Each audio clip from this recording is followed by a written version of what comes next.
Naglandfall kagabi ang bagyong Tino sa Silago, Southern Leyte. Ang hagupit sa maong bagyo na sinatisab sa Surigao City. Sarunta kung duna by Danyos, pinaagi sa live report ni James Paulo Yap. James? Sara, una pa man naglandfall ang bagyong Tino, nakapangandam na ang Surigao LGU. Nagpatuman og forced evacuation sa mga namuyo daplin sa dagat. Og ang ubang mga nanghikling sa mga evacuation centers naginahinay na sab pagpanguli sa ilang mga balay og sumala sa LGU nga walay mga dagkong danyos nga natala epekto sa bagyong Tino. Anyandugang detalye. Una pa man ni landfall ang bagyong Tino sa Silago, Southern Leyte, alas 12 sa tungang gabi. Gikuso-kuso pa niini sa kusog nga hangin nga adunay ulan ang sentrong bahin sa Surigao City. Sa kakusog sa hangin, pipila ka mga kahoy ang natumba. Gani duha ka sakyanan ang natumbahan sa kahoy. Pag-abot sa alas 10 sa gabi, mas bikusog pa ang hangin ug ulan.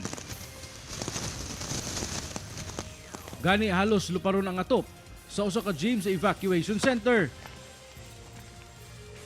Nawala sab ang supply sa kuryente sa tibuok syudad una pa man mag alas 11. Pag mutanaw mi sa gawas, makita namo na grabe na kusog gayo sa gawas ang hangin. Oo sir, kasi siyempre luko kung unsa na may tabo diri sa among balay base wala na yung balikan pagkabuntag. Pagkabuntag, daw walay nahitabo sa syudad. May patimaw ang haring adlaw ug nagbukas na ang mga gagmayng negosyo sa syudad. Apan wala paghihapon na balik ang 100% supply sa kuryente sa tibuok Surigao City. Gisugta na sab ang mga ambulant vendors nga makabaligya pagbalik sa City Boulevard. Butang nga gikalipay ni Nanay Nida Vidal nga usa ka fruit vendor. Balik ang pabaligya sir, kaya naglalama ko mahalinan sir, kay mga lata man na ako prutas sir. Nagabani kaya magdakop.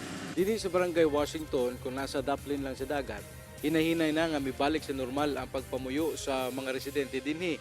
Gani kung ato makita sa likod gabahin, aduna na ipipila ka mga residente nga namukot usa kini sa mga naguna nga panginabuhian sa mga residente dinhi ug nakabalik na sab sila sa ilang mga tagsa-tagsang panimalay, utang nga ilang gipasalamat gyud sa labing makagagahom tungod kay wala ray na danyos sa ilang mga balay. Sumala sa post-disaster needs assessment sa Surigao LGU, walay natala nga dakong danyos nga gibilin ng bagyong Tino. Wala sab kini epekto sa infrastructure ug agriculture sa syudad. Hindi ko mo masabi 100% ready pero we are mitigating para ma-increase ang readiness ng Surigao. Pagka alas 12 sa udto, hinay-hinay na nga gilift sa Philippine Coast Guard Station Surigao del Norte ang Sea Travel Advisory. Gisugda na ang pagbiyahe sa mga sakyanang pandagat paingon sa Siargao, Dinagat Island ug bukas Grande Island. Pero meron kaming certain gross tonnage na yung 15 GTN sir below, hindi namin sila pinapayagan pa kasi meron kasing gill warning yung Pag-asa pa rin. Kahit nawala na yung signal number 1 pero may gill warning pa rin. Kaya gradual lang po yung pag-left. Sara, karong mga panahon na ginahulat sa Philippine Coast Guard Station Surigao del Norte ang bagong abiso sa Pag-asa, no? Ang ilahang bagong weather bulletin aron nga ilaha ko nung ma-evaluate kung ilahan na bang sugtan ang pagbiyahe sa mga barko nga paingon sa Cebu ug sa Bohol kung nasa moagi sa Eastern Visayas nga kasamtangang ginahapak pa sa bagyong Tino. Sara? Okay, dagang salamat ug amping mo diha, James Paulo Yap.